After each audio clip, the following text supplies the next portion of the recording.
we're going to talk, the final thing will be like, what do you do if you can't do anything? But in downspear, half of our defense is going to be creating a constant threat because they're trying to fight through your range to get to you. Right. You want to kill them during that time. Once they are through your range is where you're not very good. So we'll kind of talk about it. The one thing, the first thing that you'll notice, right?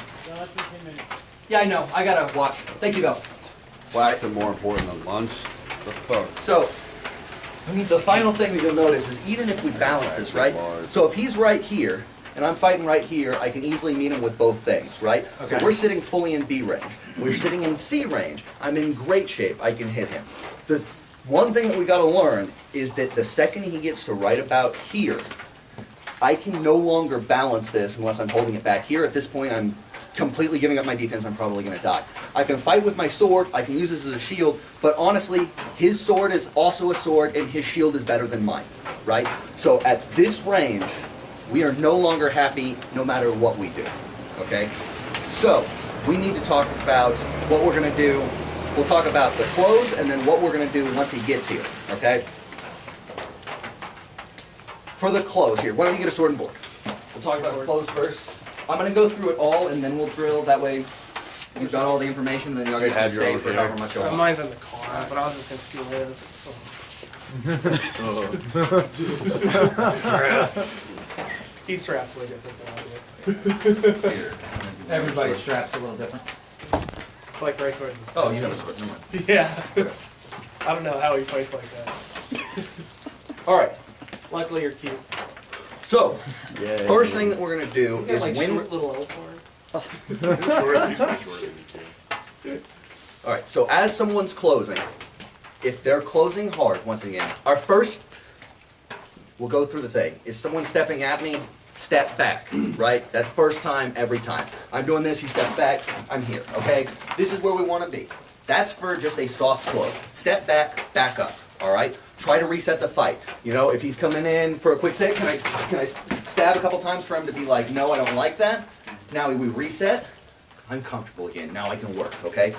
That's number one. That's not always going to work. If someone's like, I'm closing hard, and this is what we're going to do. This is where first thing every time, we're going to take that step outside. He closes hard. I want to push in like this because immediately he has a lot of problems dealing with that lateral movement because he's got so much moving. Because I'm leaned forward. He's leaned forward and coming hard. He cannot immediately adjust.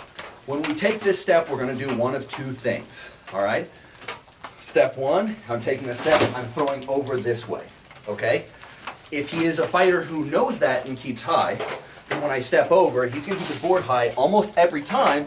Where are you going to be throwing now? He has to throw outside and around. Right? So I've already stepped here. I'm going to look to turn and cut there. And if he's a little farther when he starts throwing it, which a lot of people will be, he throws it there. We're going to hit here and we're going to move through. Okay? That's going to be our standard defense to the close. We're going to step out, throw over the shoulder if they're coming in hard, which a lot of times, because there's a threat down here, they go, I got this. And you're like, all right, cool. And you keep walking, right? Second thing, remember, so a lot of times we talk about this being a 5-foot directional shield, basically. The idea is it has a lot of blocking surface. The problem is when I'm right here, I'm like going like this. The big thing about this huge outside movement is it's like, now I have a 5-foot directional shield from the only direction he can swing from, right? So I'm feeling real good. That's why this lateral movement is going to be huge for us to live, all right? Those are our ideal situations for beating the close, right? We're going to step out if it's a soft close and try to reset the fight.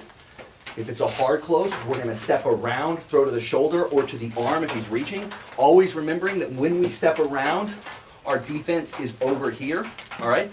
If he's a lefty, right, and he's closing, then we are just going to be smart and we're going to do the same thing. We're going to fall away from his arm. He's coming here. We're going to throw here. We're going to project over here and we're going to get away, okay?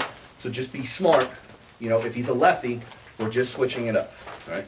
And once again, these are 90, yeah, you got a question? No. Okay. These are 90% of what I'm going to do when someone closes, right? This is ideal. I don't want to be there. Back out if it's not hard. If it's hard, sidestep hard, and then retreat after, right? Because I'm doing this, boom, I hit there, he blocks it, I throw it over, he blocks it, and I turn, and I get the F out, right? Now you've reset the fight. Now I've reset the fight, and we're back where I want to be, all right? The final thing is what happens. These are all ideal situations. You're not always going to be able to use footwork to get around him, right? Every now and then, this person is going to catch you flat-footed. He's going to parry your spear or something like this, and he's going to step in, and it's like, what do I do now, okay? This is the situation, and this is definitely what I'm going to do every time. Y'all guys will have to practice and see what you have. I'm a bigger guy, so it's a little bit easier for me. Punch him in the face. When he parries, when he steps in, kick him straight in the face. So the second that parry, I'm going to step right here. I am going to cover my body completely, and I'm going to say, like, neither of us are going to be in a position where we can fight.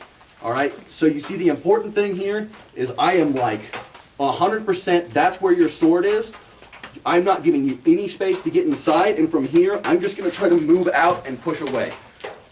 You can meet their charge. Do not hit them. There's going to be some contact from time to time. As long as you're not stepping into them, it is not illegal. But, I mean, with the fact that he's coming in hard, always try to rotate to the outside. If he's coming in hard and I go, ugh, then I'm kind of being a dick.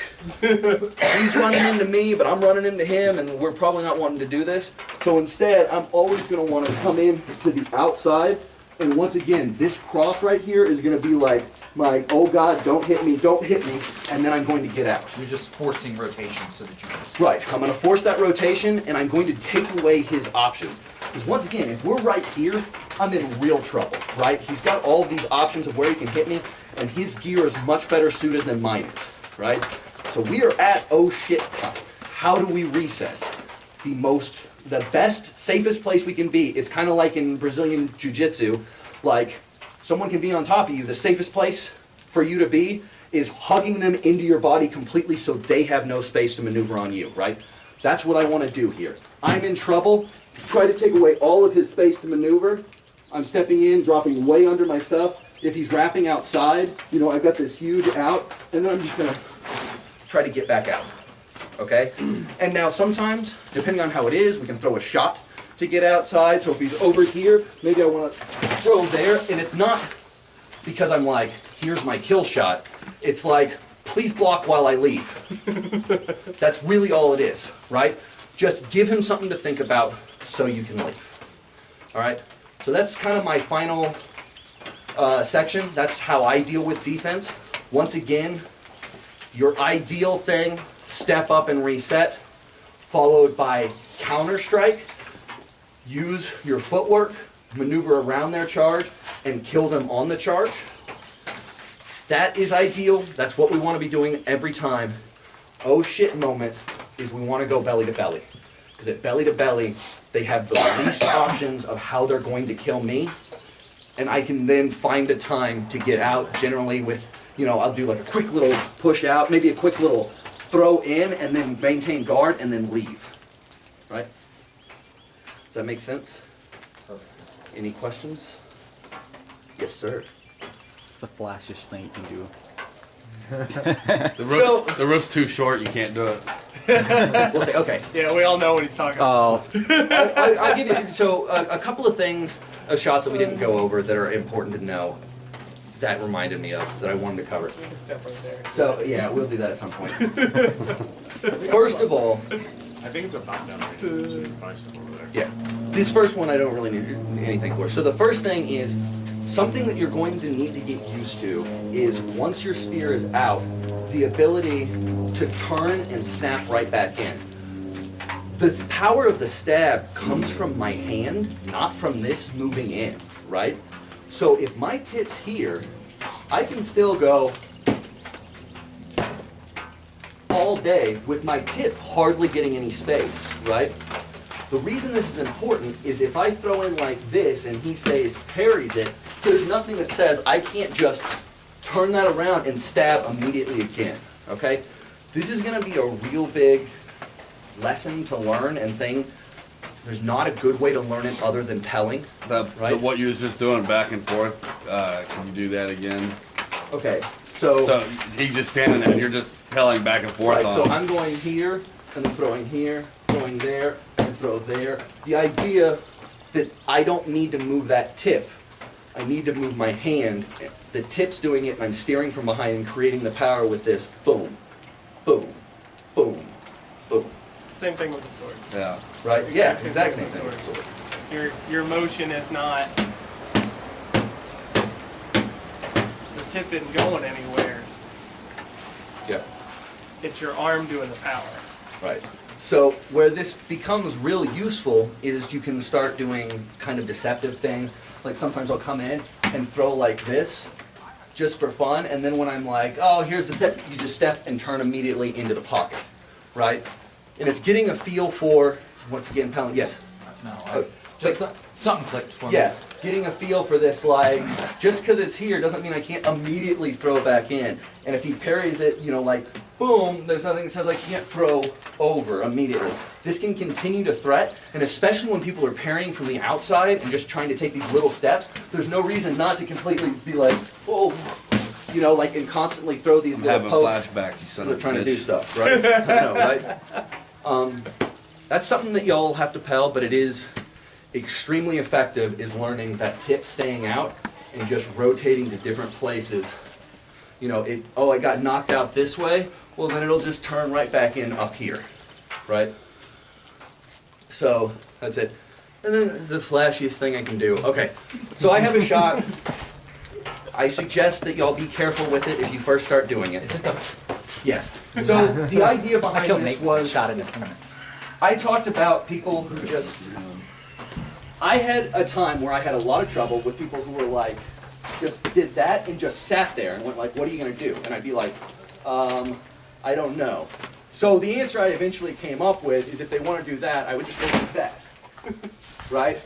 And so with this shot, Do that again. all right, so what I'm gonna do I've seen you do it a lot, but is, I'm and doing people, it and if you do this completely right, there's differently. absolutely no danger? no danger to your wrist. A lot of people see it and they're all like, there's no way my wrist could do it. Like, no, that's just a pretty normal motion, right? So all I'm gonna do is, I'm gonna go hunt and I'm gonna turn and drop my hand, and I'm basically, almost if this was a bladed weapon, I would be hitting with the slash.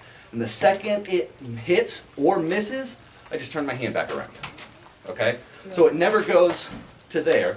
I'm just gonna go, whoop, and then turn my hand back around, right? So, what?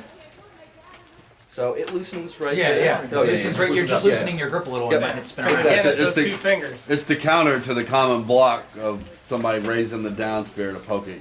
Yeah, it's Which shouldn't- kind of a counter. Yeah. It works, it looks pretty, and it gets people thinking about it. Yeah. It's a nice shot to have for every now and then. I use it a couple times in an event, and people are like, oh, that was This really is, good. This is, But, we hadn't met at my first Sword Night boot camp. I didn't have a fun clue who you was, or anybody else for that Yeah. matter. But you came out, and I mean, you know, you looked like you just crawled off the fucking couch like, ah, I'm here to play Ant Guard.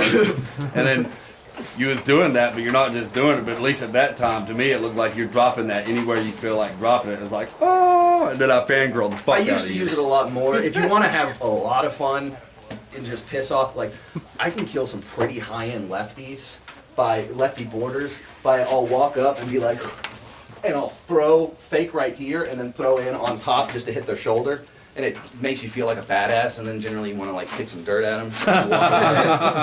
Just feel And better. that's the HFS thing. Yeah, exactly, right?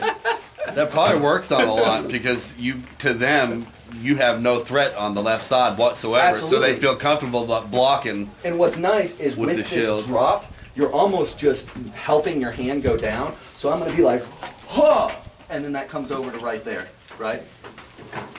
So it's a fun shot to play around with.